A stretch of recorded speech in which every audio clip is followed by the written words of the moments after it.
to the Cinementalists. Noun, plural. Definition, those whose love for movies runs so deep, they can't help but do a podcast about them. Hosted by Colton Robertson and Joseph George.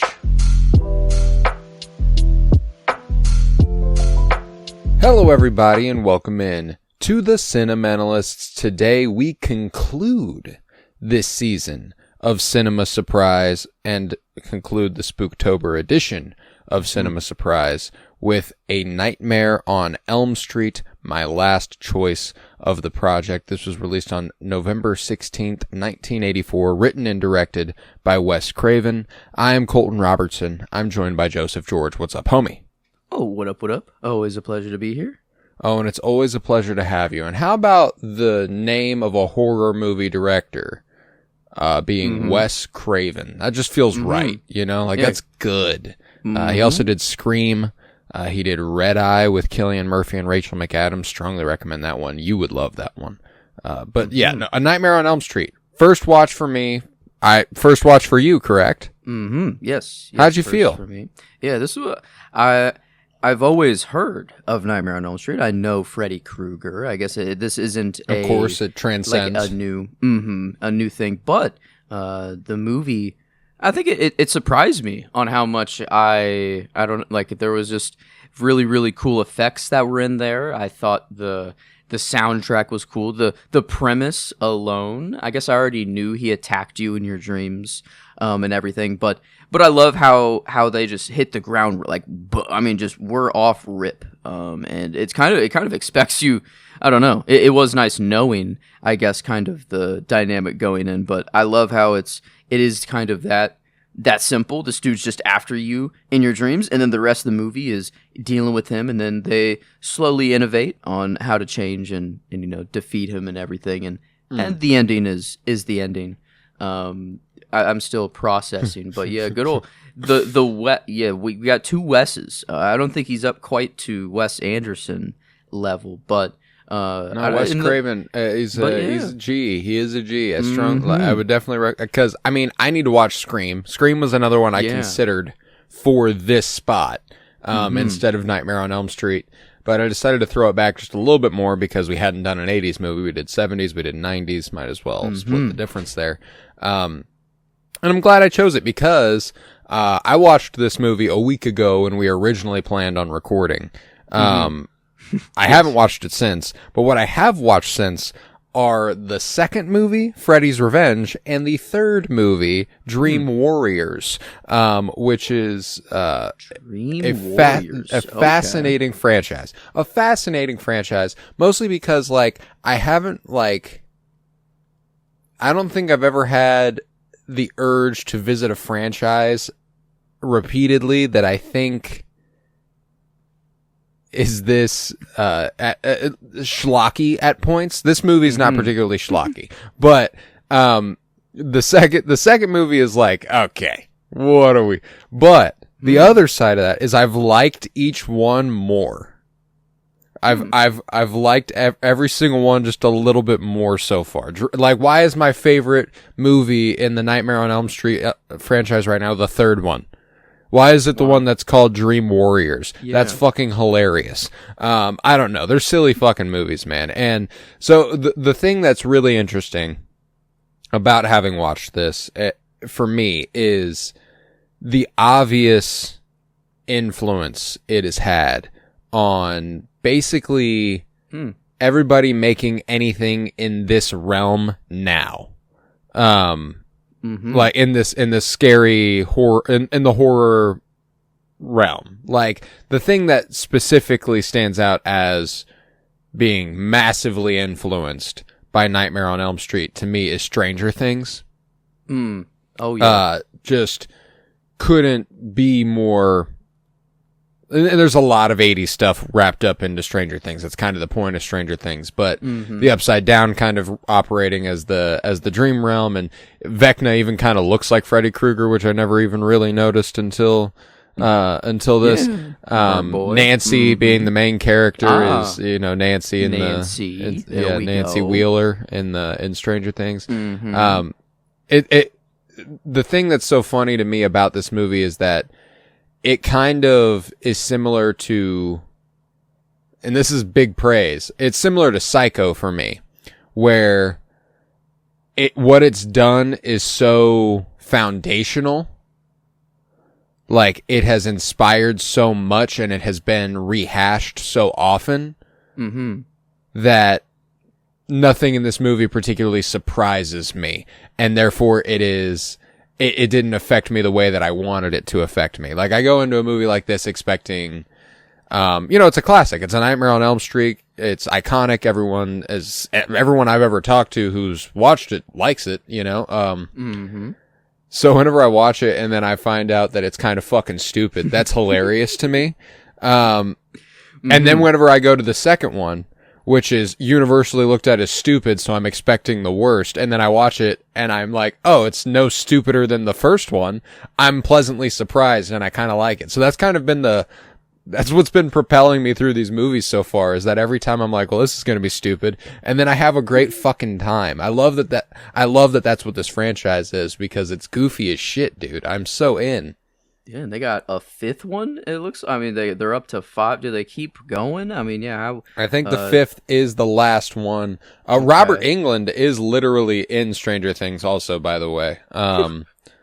That's the guy who plays Freddy Krueger. So I was like, I forgot that last little connection. I mean, yeah, Robert Englund. The final Nightmare as well. I don't know if that's like the 6th one. And then, I mean, there's the remake. Yeah, the only other one that I have seen was the 2010 remake. Just Nightmare on Elm Street. Not a Nightmare on Elm Street. I think that's maybe how they got away with it. I don't know if all of these things matter. It's not Batman, but the Batman. Yeah. Oh, actually, no, I was wrong. It is a Nightmare on Elm Street. Okay, but yeah, it was 2010, I believe, when I watched it, because I mean, I turned it on after I finished the first one, or the original, and it's literally like they try to remake almost everything that's in the original, and somehow it's worse, like with the better effects and everything. Like, they do the same exact thing where Freddy comes through the wall of Nancy's room, and kind of like it's a sheet that they're kind of using, but like a latex poking through spandex sort of sheet. And like, and in here in the original, like, it's a very practical effect, and like I thought it looked really good. I think you could tell it was like a sheet. I don't like, you could tell, I think, what was going on. But like, no, but that's that's what's cool about it, is that like he can bend reality to make that happen. I don't think he's literally stretching a drywall. Like, that doesn't make that no matter what angle you're looking at, that doesn't make sense. He is at least making it so that it expands for a moment. Yes. But then in the 2010 version, they just go super hard visual, like VF, or just CGI instead of practical, and it just looks so much worse. And like, it's crazy that sometimes like the simpler or just actual real effects they just come out so much better. And I think this one just had some. It wasn't cinematically groundbreaking or anything, but there were like some early shots where there was a hat inside of like a house, and then like a tree branch, like it was a slow pan over to the right, and then like it formed kind of Freddy's silhouette, but it was like a tree, and then like a wind or so. There were like little things like that were just kind of really cool, and I kind of respected the craft of this one a lot more than I thought I was going to whenever I was watching. But yeah, I feel like it is an absolute base for, anything moving forward, because it's kind of crazy. This isn't based on a book. Like, bro just came up with this story. Usually I feel like any classic horror, it's always based on something. And is Scream also, like, did he write that himself? Like, is that a full... pretty sure Scream is an original work. Wow.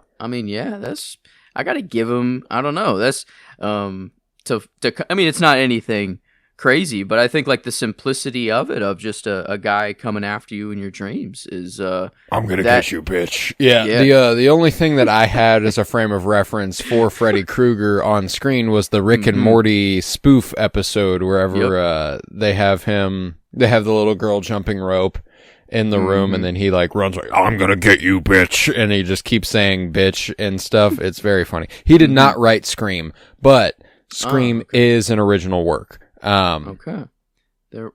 But yeah, well, I don't know. Wes Craven. I got a part of the West. Sick name, all time. Sick fucking name, that is, dude. I know. Craven. Wes Craven. That's awesome.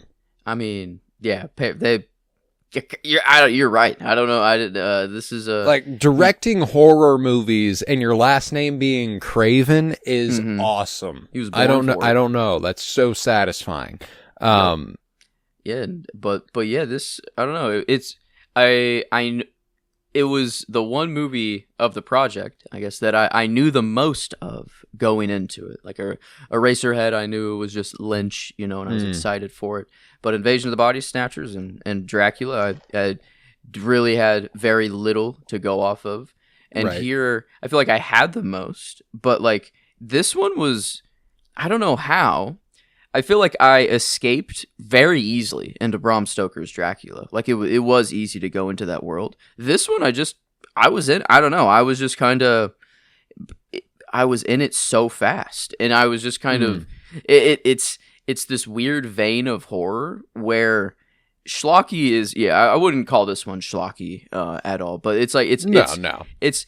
There are some things that like make me laugh whenever I probably shouldn't be laughing, but like it's like this weird horror comedy, I feel like, of and I love that Freddy is just an absolute freak. I mean, this dude is like Scary Terry honestly wasn't freaky, like he was just bitch, and that's all. That's all they gave him. Yeah, good old Scary Terry. I'm gonna hit you, bitch. Yeah. Well, what's funny is after watching the next couple, that those are like literal lines that Freddy Krueger says. Really? Wow. Yeah. Like that's why I'm like, they do get schlocky. It's not like the second one, Freddy Krueger is like inside a guy trying to come out. Like nice. And then the third one, they're like, never mind, forget all of that. That is no longer how Freddy Krueger works. The second one, it's like, how the fuck did his powers get like this? But bro was a child murderer back in the day. Yeah, and then the children ganged up, killed him, and then he somehow, through just getting burnt alive, was like, all right, I'm gonna come back and haunt. I'm gonna transcend I'm gonna transcend planes and become a dream demon. I love the concept. I love that this just dude, because what's the funniest thing about these movies to me is that even though he has a bunch of powers, he's also just a fucking guy. Yeah. He's just a sick fuck. Who's like, I'm gonna kill you, and he's like, I'm gonna have fun doing it, and that's like his whole thing. It's fucking hysterical. I don't know why I find it so. I mean, clearly a lot of people find it so much fun to watch. There's 5 of them. But it's a great fucking time, man. I'm gonna end up watching all 5 of the original. What would that be? Pentrilogy. Damn. Pentrilogy. Yup. But by the time Halloween really comes around, so I'm excited. Cause I don't know, I haven't watched a new horror franchise in a long time, or new to me anyway. And this is fun as fuck. It's stupid. I last night when I was watching the third one, the beautiful thing is that like, I feel like you could do like a movie night, 4.5 hours. You're knocking out 3 Nightmare on Elm Street movies. You know what I'm saying? Like it's that they're all an hour and a half. They're quick as fuck. Bang, bang, bang. Make it like a drinking game where it's like every time someone gets sliced or stabbed, every time Freddy Krueger kills somebody, every time someone dies, get fucked up every time he says bitch or fuck. Let's go. Is he a lot more active in the next movies? Because I feel like he's barely actually in this. His effects are there, obviously. Like they're very, very afraid of him. Yeah, he's like Jaws in this, huh? But yeah, kind of. Yeah. He's the very titular. Well, I guess he's not. It's not called Freddy Krueger, I guess, but the titular guy, the main guy. Yeah, the main guy. I mean, he's definitely more prominent in the next couple movies. Interesting. Yeah, because I like how they kept him kind of like it is you have to fall asleep first, and that is their whole you must stay awake, you can't go to sleep, and then I can't believe I didn't realize it was Johnny Depp while I was watching the movie at all. It's just such a young version of the dude that it just never hit. But now knowing first acting credit ever for the fuckboy. Yeah. Wow. This is where he started. Okay. But no, yeah, whenever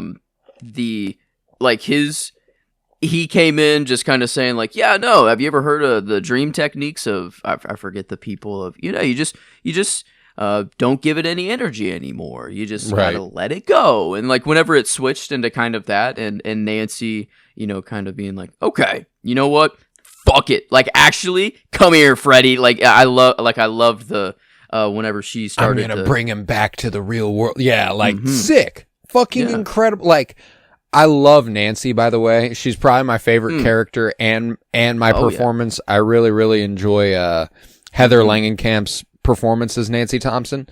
Langenkamp.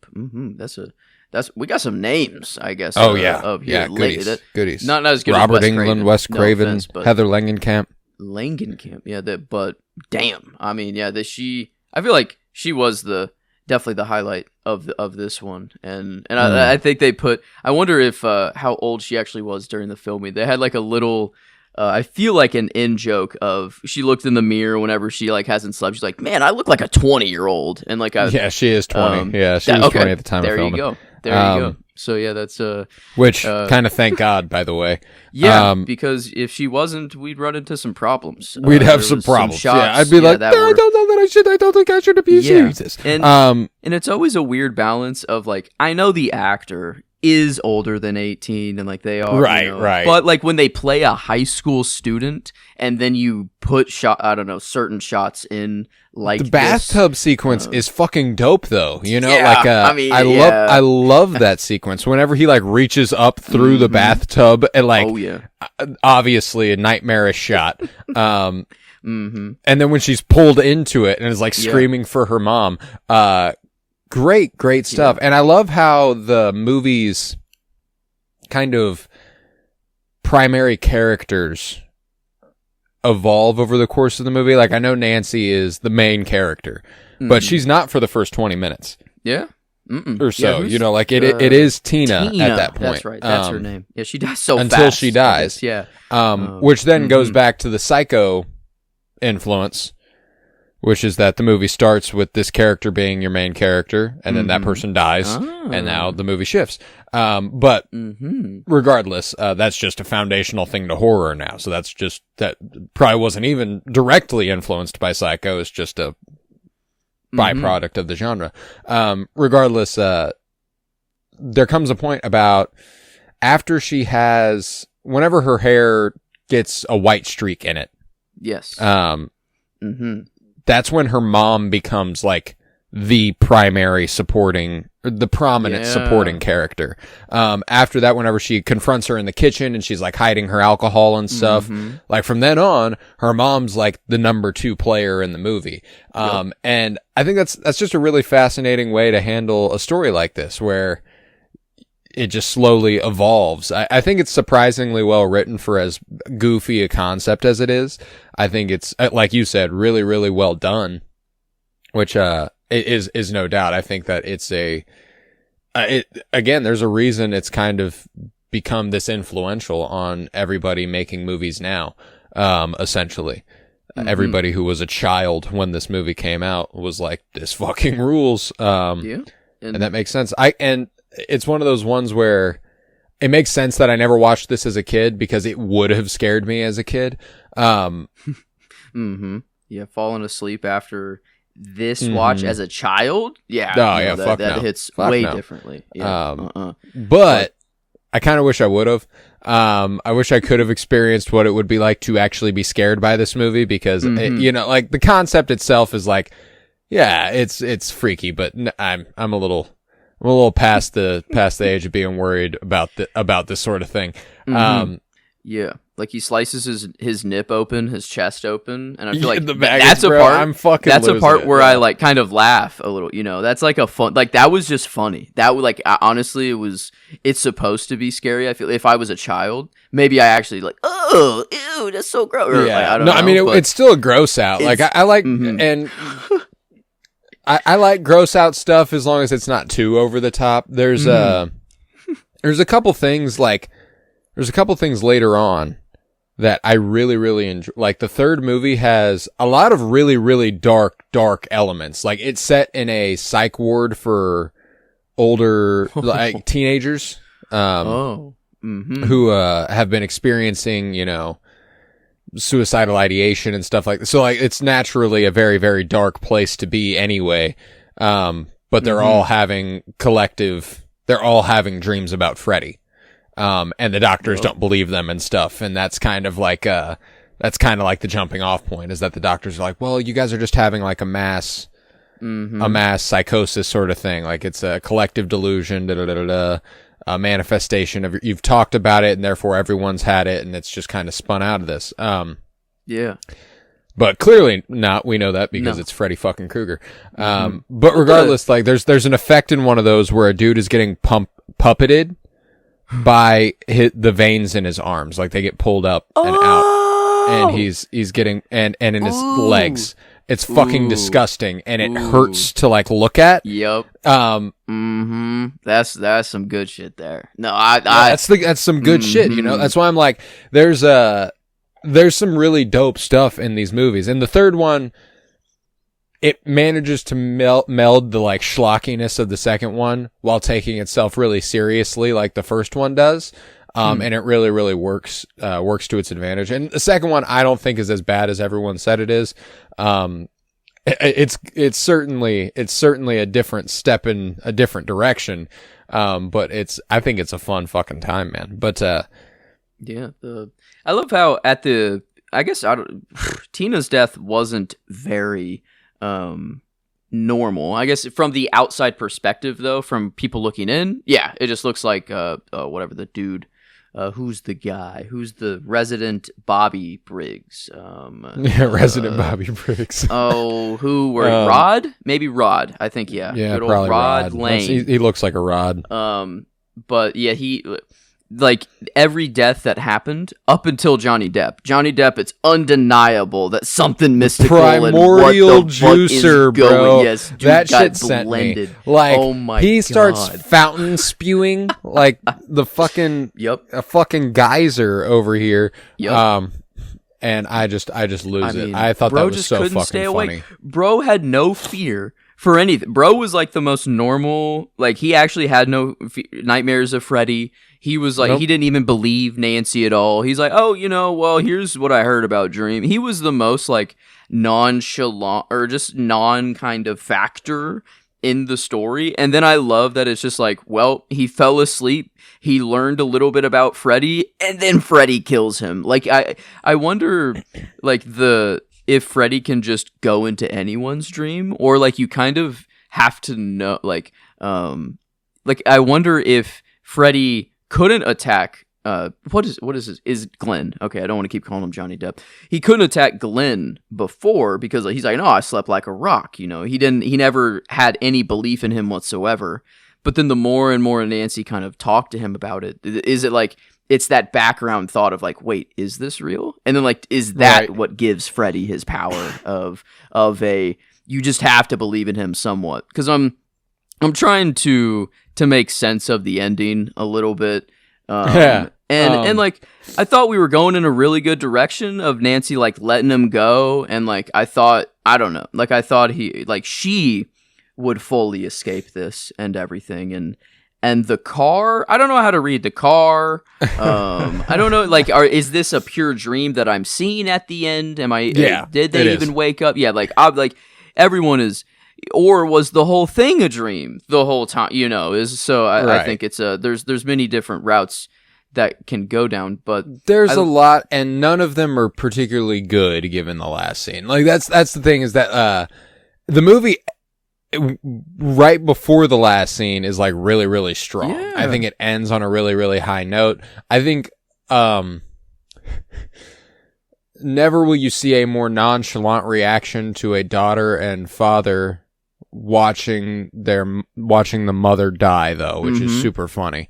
They were just kind of like, well, damn, there she goes. Damn. She's like, I'm okay. She's like, oh, no, I'm okay. You can go downstairs. I'll be down in a minute. Yeah. I'm like, what? You hug for 10 seconds, and then it's like, all right, Mom's watched dead. Your mom get dragged into hell. Yeah, like, and then the little, like, she gave a little, like, goodbye, or, like, this little hand raise, or whatever, like, as she was sinking down, and I was like, oh, what the, like, and then, yeah, they just kind of like, all right, well, that's the movie. It's why, like, I feel like they could, the end could be all a dream the whole time. Oh yeah, and everything, and they not Lynch style. I think Lynch is a little better at capturing the dream world for sure. But I love, like, whenever she walks up the steps and then she just like gloops through them or whatever. Like there's just the random, just the most absurd things that happen only in dreams. But to throw them in here and like the horror vein, I feel like dreams are just such a cool thing to work with horror, because legitimately, like, I mean, even when we go to the hospital and like the mom's like, so what the fuck even are dreams? And he's like, gotta be honest with you, we don't know. We have no clue. And it's like, but if you don't do it, you die. And it's like, huh? Is that actually like, true? You got a dream. Yeah. Like, it's because there are some people that, like, or anyone, like, I feel like you can wake up on a given day and not remember a single thing. Like, you basically had zero dream, but obviously your mind is active while you're asleep, or else, yeah, I feel like you could just, is that actually true? Like, if you don't dream or your mind's not active when you awake, you just die? Like, or it was a weird line that a doctor threw in. True. That I'm like, can't be entirely true. I think it's more like a prolonged, like, if you don't dream for an extended period of time, I feel like it might literally affect your brain in some capacity. Like, it's a sign that something with your brain is not operating correctly, you know, and therefore you might lose it a little bit. But I can't imagine it's like I'm going off of what I expect. I don't know this, but I can't imagine it's like, you don't dream, you die. I see. It's not like a physical die. It's more of you might just go insane. Or lose yourself a little bit. Yeah. Mental. No, it's weird now, because like some mornings, obviously, and this is nothing new to anybody. Some mornings I remember my dreams crystal clear. And like there are never days now where I wake up and go, oh, I didn't dream at all. Or like, I don't remember dreaming at all. I remember dreaming. There are just days that I'm like, I have no fucking clue what it might have been about, though. Yes. Which is so fucking weird, dude. The fact that, like, I basically, there was nothing else going on while I was asleep, you know? Yep. There's not much to remember. You know, just, like, actually, it's the only fucking thing I did. So what do you mean I can't remember it? What the fuck, dude?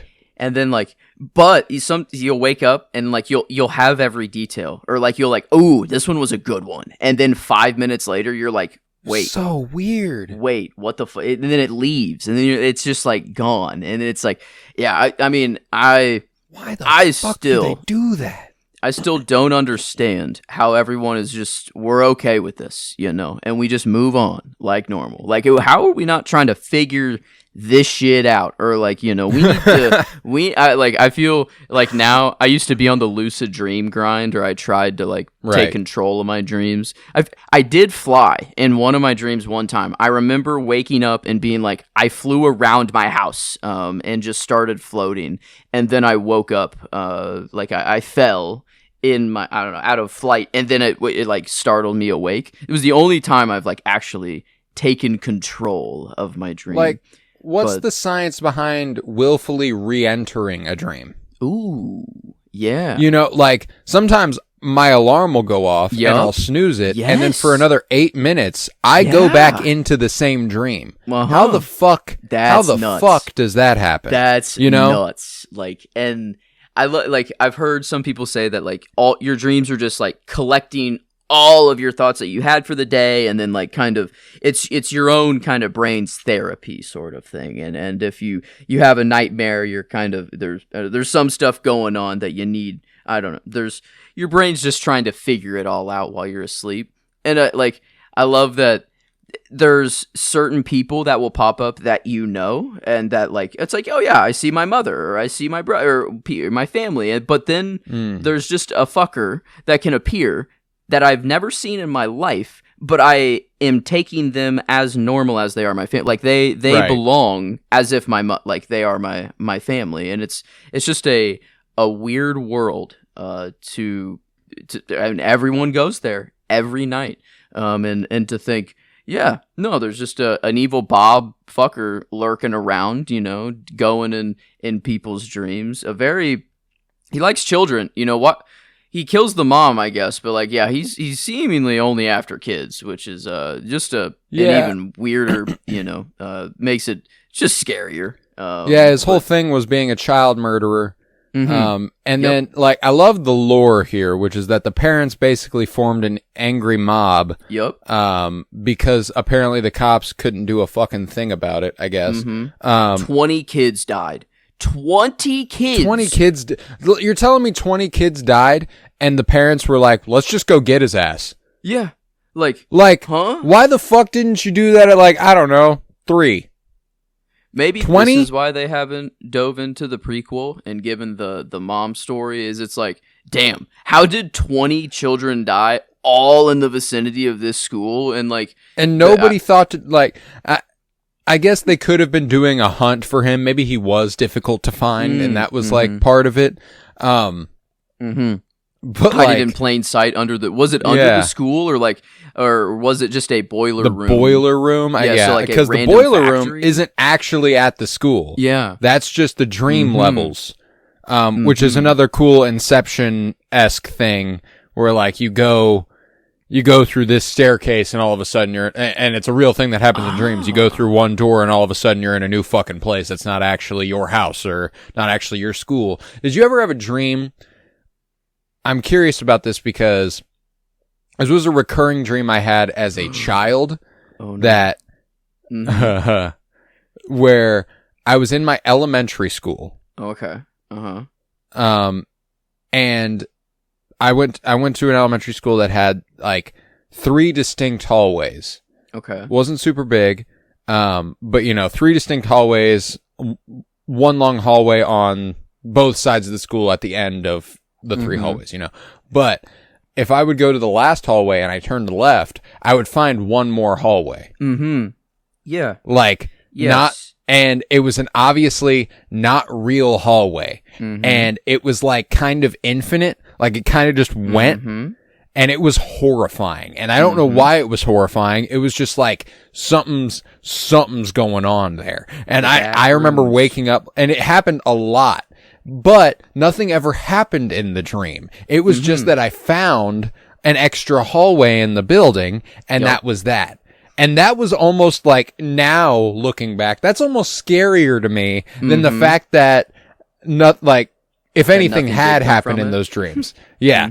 It's the fact that one recurring dream I had, because it was recurring, it happened a lot. I still remember it. I've had the dream in like 15 years, is that I would find an extra hallway in my school and be scared of it when I was in the dream. Damn. And then I'd just wake up and that was that.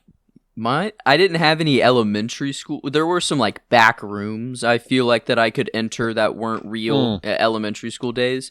The reoccurring fuck school liminal dreams, space dreams. Oh, fuck liminal space dreams. The fucking back rooms are real. I don't know. This is like it. This is everyone experiences like it is. You're in a normal place that and then you go through one doorway or you go through one thing, and then everything's fucking different and not at all the same. But my hall, I guess it wasn't my elementary school, it was the freshman center. And I remember hearing, I don't know if this was ever actually true, But there was like there was a stairwell somewhere in the building. There's a basement, and someone committed suicide or hung themselves down there in the basement. And I feel like someone was probably just pulling my leg or just making it up. It could have very well happened. But the dream, I've never seen this stairwell. I've never in the freshman center. I don't think it actually exists, but in my dream, there is this, for some reason, it's behind the locker room. You go into the gym, you go into where you would go into the locker room, and then there's this random door that then just goes downstairs, and I would always slowly walk down those stairs, and then when I got to the door, it was different every time at the bottom, or there's a different kind of, area that I'm entering at the end. But yeah, it's such a weird concept to play with in horror, and I think this is like why I took a liking to this movie, or the horror part of it. There is this spooky element, even though it's funny or not. Nothing in here is making me actually like shake while I'm watching, but it is this back burner thought. It is this like thing that's just in the back of my head that I will go on, even though like I've watched only the first movie, but I will have this thought of like, what before I go to bed. I know nothing's gonna happen, but there is that chance that I encounter a evil fucker in my dream, and what do I do if I see him? Now I'm just gonna I turn around, I expel you. I don't know. I'd love to take control of my dreams somehow, like Nancy did, and just like slam dunk someone. But I don't.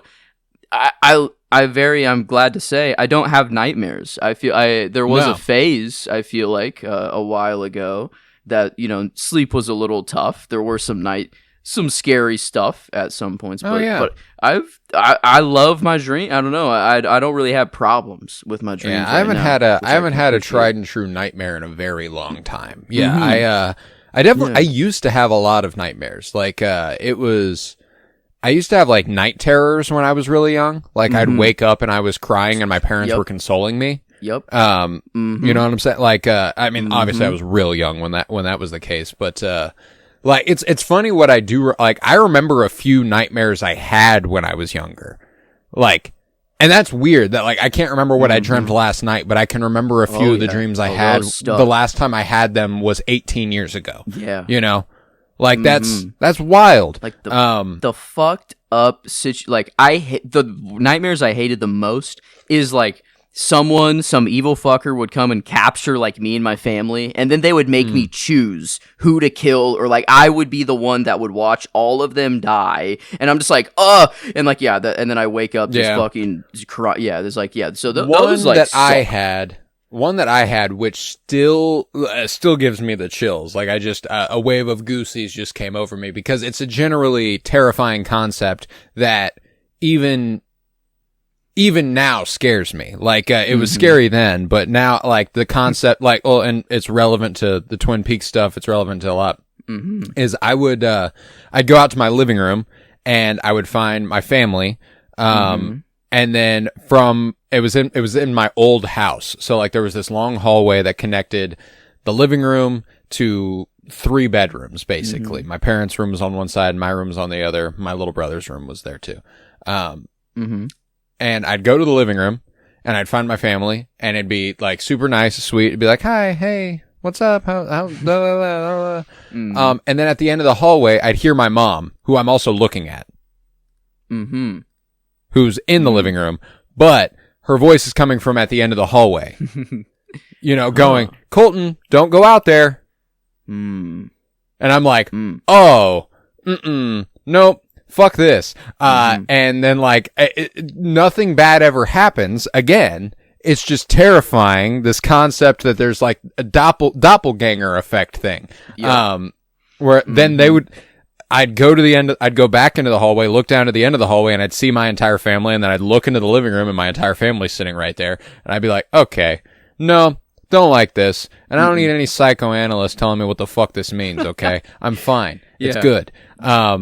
Who knows if they even can? I like, to this day, I still feel like, we just haven't figured what the fuck is actually going on. And it is I mean, I love the brain. I think it's the coolest thing we got going. And the fact that I could have a dream where I'm in pure peace land or literally Candyland or on a different world, and then I wake up and I feel my best guess is like it lets you know when you're in reality, or like you know whenever you're in a dream, even though you can't wake up and actively control it, but you have that awareness a little bit. It's so interesting. Like, because I wouldn't say that I lucid dream. You know, I wouldn't say that I do that. But after a point, if you're aware that you're dreaming and you still continue the dream, there does come a point where you can control a little bit. You know what I'm saying? Like, and not like, ooh, I want this to happen, so I'll make this happen. You kind of roll with the punches. You know, like something happens and you go, nah. You know, like I'm gonna walk this way, or I'm gonna turn, like, or you go, fuck this, I'm gonna wake up. You know, like I need like one of the things that try to gain control again. I don't know, but like, do I want to? I have no problems with night dreaming. Right. What if I fuck them up? What if I like? What if I?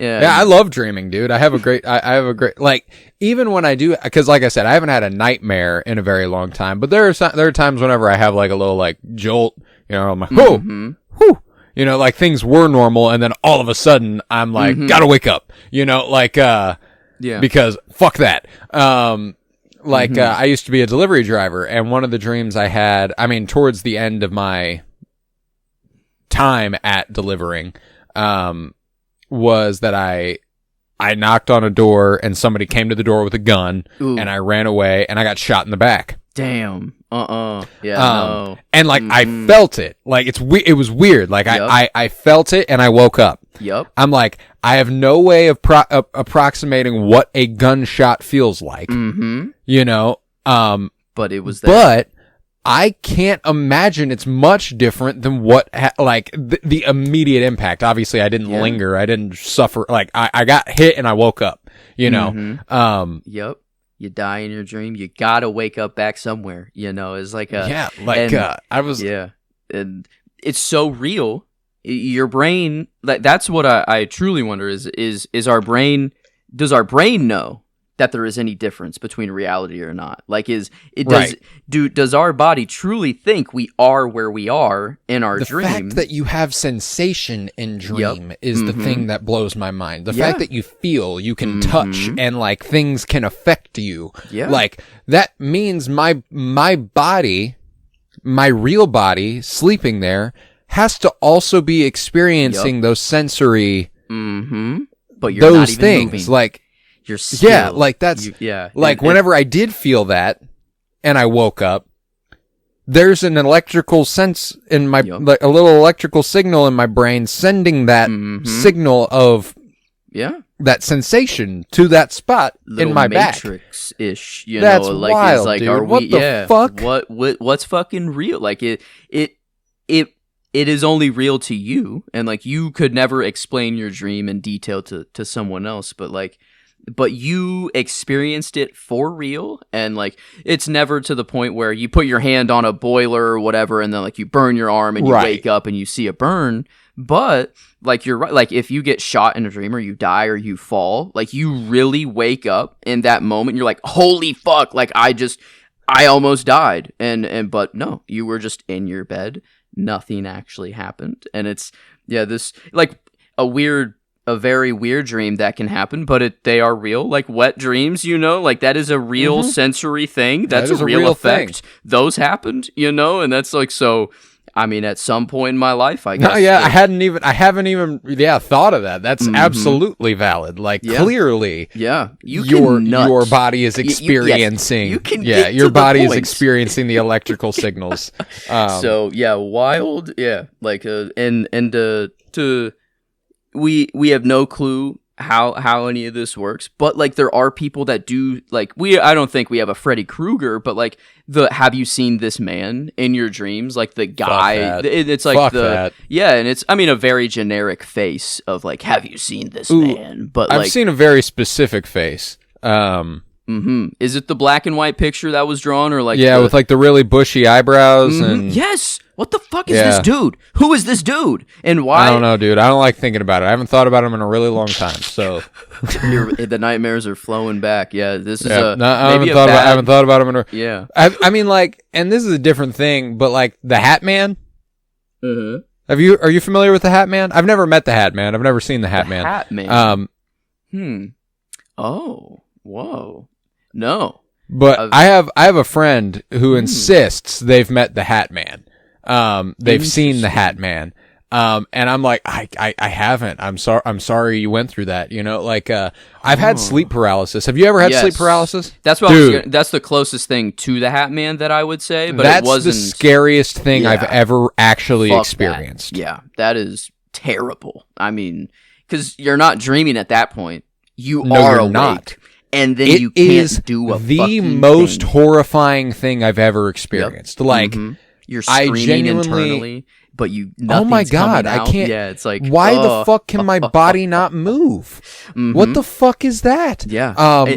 And I'll never forget because I felt like someone was whispering in my ear. Oh, it wasn't like you didn't see a figure, or like I didn't see a figure. I didn't see a figure, which thank fucking God I didn't, but no, yeah. Generally, the stereotype is that you have a sleep paralysis, quote unquote, demon. Yes, I did not.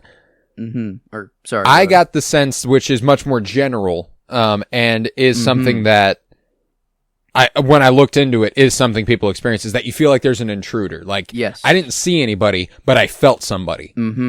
And you just want to go, and you want to move, but you can't talk. Yeah. You can't lift Also very, very scary. And that was, what was interesting is that it evolved out of a dream. Like, I was dreaming, and then I thought I woke up, but I couldn't move. Oh yeah. And I can't even remember what the voice was saying, but I remember it was like right on my ear. Like, it wasn't like an internal monologue. You know, it wasn't like it was, and obviously it was, I was hearing voices in my head, but I could swear I literally outside my body heard someone right next to my face. And that was the part, that's why I'm like, that's why I didn't see them, is because they were on the side of my fucking head and I couldn't turn. And that was scary. Wow. You know, like I was like, there's someone right there and I have no idea who they are. And I was fucking terrified, dude. Damn. Yeah, I have had a figure, or there was a figure, but no hat, but very dark. I'm looking at the Hat Man, and it looks very like silhouette. He's not like you can't actually make anything out. Just take the hat off, and I feel like that's who I saw. It was just dark. He's just man. I just saw a man. I just saw a dark, evil shadow man. And it was like I was in my bed. And I'm looking down, like kind of past my feet and past the end of my bed, and I just see him slowly just make his way to me. Like there's no like real threat, or there's no like he's going to kill me, but it is more of like, wait, I can't do anything if I wanted to. It's the combination of figures, yeah. Like it's the fact that you can't move, like you feel trapped. And the concept of someone being in your room at night that you don't want there. Like that's scary. No matter what, that's scary. Like when the pile of clothes in the corner morphs into a human being. You know, that's not good. You don't like that. Whenever you're like, I know that's a pile of clothes right there, but let's not think about it too hard. You know what I'm saying? Like, I just need to fold laundry tomorrow. That's all. And yeah, I love that the end of this movie, maybe a lesson to take away, is that the second the mom stopped drinking, the first night she put the bottle down, Freddy killed her. So she died. If everybody drink yourself to sleep. Yeah, if you have nightmares and you're afraid of you dying in your sleep, I mean, at least for what this movie goes to show, you know, we got a reason for alcoholism. There's a direct cause and effect here. Yes. It's the fact that she stopped drinking. That's why Freddy got her. Obviously, obviously, right? So. But everybody needs a bottle of vodka, their bedside bottle of vodka. And yeah, the mother, like at first, I thought like, okay, there has to be something more going on. Like, no way she is just drinking and like just being like, all right, well, go to sleep. Like the fact that she's like telling her to go to sleep as she knows like Freddy is a real thing, or like she's like very much describing exactly the man that she killed, is kind of like, well, I guess maybe the mother doesn't know that Freddy now attacks in nightmares or like whatever. Yeah, that's the thing, is that like it is so beyond comprehension that like she's like, you know, quit pressing. Like it's almost like she almost might think that Nancy is trying to poke at her. Like, did you do this? You know, like yeah. I see. I didn't think of that perspective or that angle. And yeah, she's like, but then it got to the point where it's like, oh, it gets to a point where she's like, okay, you're being for real. Like, holy like fuck. this is bad. Where'd you get this hat? You know, like, I brought it back with me. That's fucking damn crazy. Knives. What you can't like I mean, I'm not a, you know, superstitious or truly, you know, I don't know. Like this feels like an occult thing. But like a person who's murdered 20 children and you kept the murder weapon in your basement, in the incinerator as well, or in a furnace, and you didn't burn that fucker, I would have burnt that shit so fast. I would have destroyed those knives faster than anything ever. I don't know. And the fact she kept them there was a little wild. But I think my best take on the ending is the fact that Nancy did like give him up. And like actually I think she did win a little bit, or like there was something that happened there, and then just the closest person that believed in Freddy the most next would have been the mother. Like at this point she's like, holy shit, no, my daughter like actually is dealing with this, and he is real. And but then all the other kids died. They're obviously not there. The convertible is Freddy's, you know, is whatever, but is the convertible what started everything? You know, is that like just you take really weird details from real life, of like something that could be mundane, or like a bookshelf, that then the look of that bookshelf is the shirt on the bad guy in your dream. You know, I wonder if it is something like that. But yeah, it feels like they were going. I think the last scene in this movie is a little Freddy's not dead. Mm-hmm. Yeah. You know, like this is Nancy dreaming again. She's fallen back asleep, and this is another dream she's having where her mom's alive and her friends are around, and Freddy's presence lurks. He's not there. He's not making it known like, oh, I'm going to kill you. But he's watching. He's back. She hasn't been asleep for 7 days, or like 7 or 8 days or so, like a not true sleep. And I wonder if like this is what, you know, just the more and more you don't sleep, the more and more it peers into reality a bit. And it's just, you can't tell the difference. And maybe that's why, like, if you don't dream, you die. You gotta have some difference, or you gotta know whenever you're truly awake. Cause I mean, yeah, Nancy going through it. Yeah. This, and then I see like the mother, I want this kind of prequel movie. I would love to see if the thing I would love the most out of the prequel is if Freddy actually wasn't a real human at all to begin with, and he was in the dream world already with those kids, and that's why they never found the guy, or like whatever. And then whenever they set fire to the boiler room, like they were all in a dream, or like they did it in the dream world, and instead of the real deal. But then the mother is really slackened, and like telling her daughter to go to sleep would be the, I don't know, kind of worst advice you could give, because then she knows Freddy already attacks in the dreams and everything. So the prequel kind of, I don't know, it was like I thought it for sure would have been a thing with like just the way the mother spoke about certain things. Or like I thought that she set up the prequel so hard whenever she was just given the prequel would just be genuinely very harrowing. Yeah, because it's not like a dream realm guy. It's just a serial killer who goes and gets kids. yeah.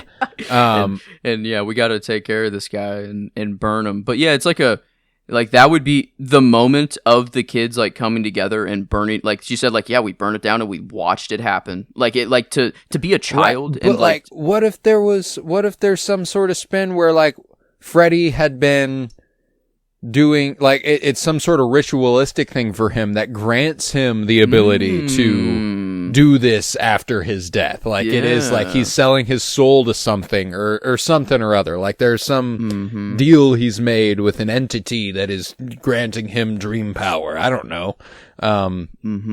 Yeah, but a cool... Because this is just a fucking guy. It's just some dude who has knives on his hand. In the beginning, I will say the opening when he like made the knives, like that was cool. Like that was a cool way to open the movie. And yeah, the Tina's death, great. I mean, the float. I mean, honestly, like how they did that.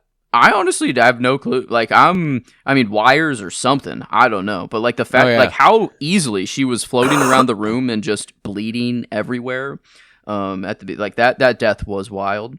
And then, you know, to kill Bobby Briggs, Rod. You know, and like in a way that makes it believe that he killed himself. Yeah, it's like Freddy is not just killing to like he kind of wants to make it look that it's like, you know, not him, or that it could be believed that which it is is just funny these people. Because like fuck are they gonna do? Yeah. And it is. Obviously, it's like targeted torture. He wants to make it like he's trying to fuck with Nancy more than anything. Like that is the goal, and he happens to get to kill a few kids along the way.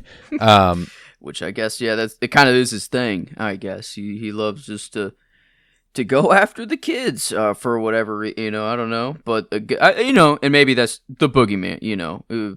It is a lot scarier if you're a younger kid watching this movie. If they're going after kids, so this guy kills kids. Mm-hmm. Yeah, that is definitely a lot freakier if you're a child.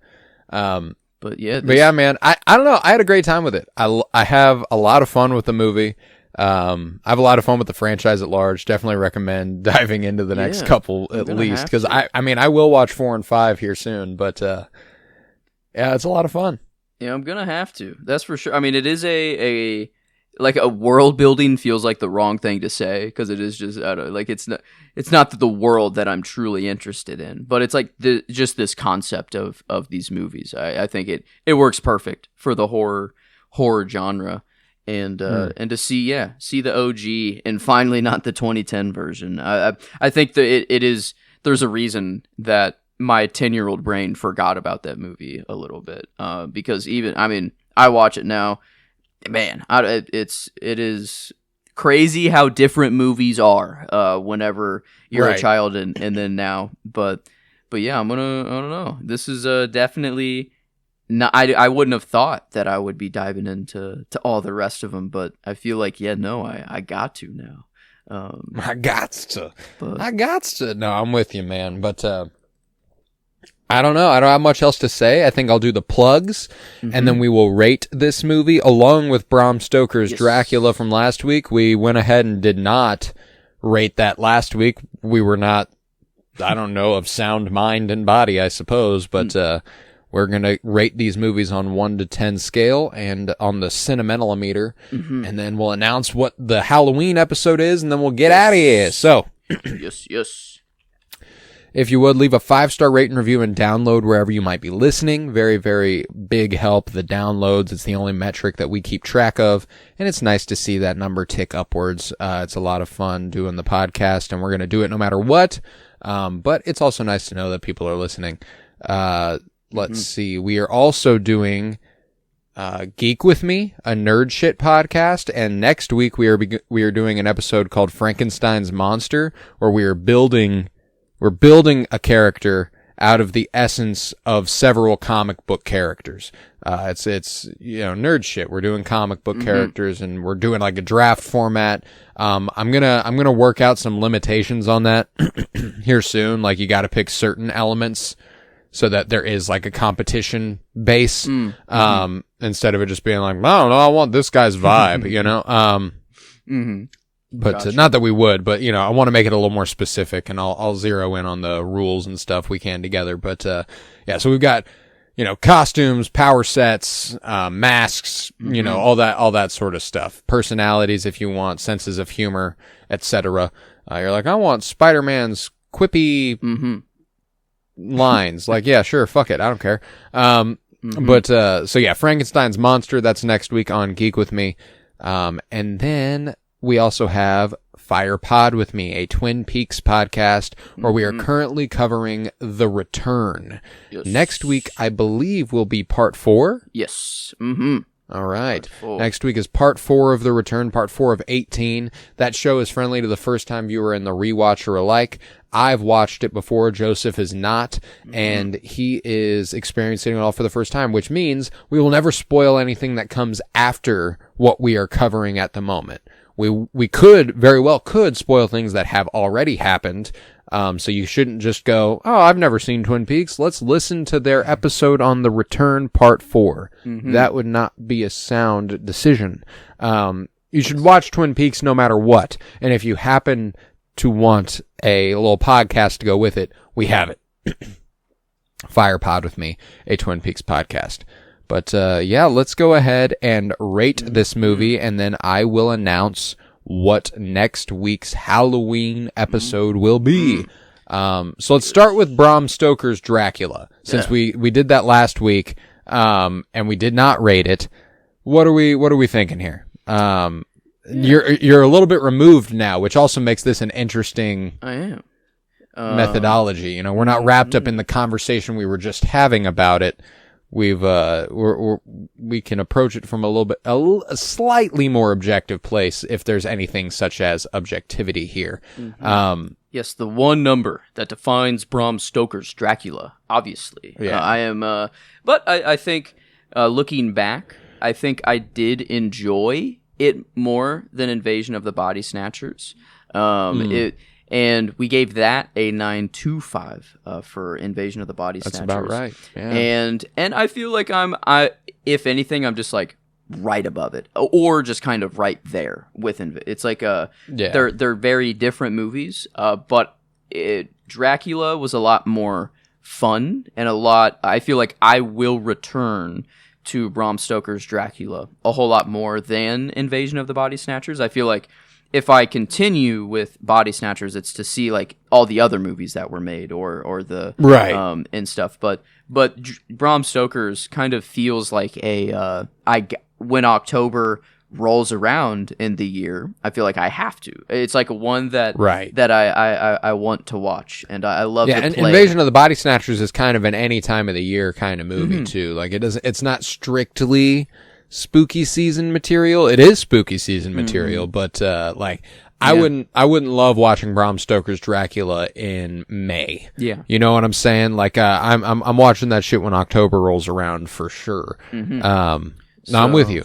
And we're talking, you're zeroing in on roughly the same number that I am. I think I'm going 9.5. Yeah. I think, I like to give it that little boost, above Invasion.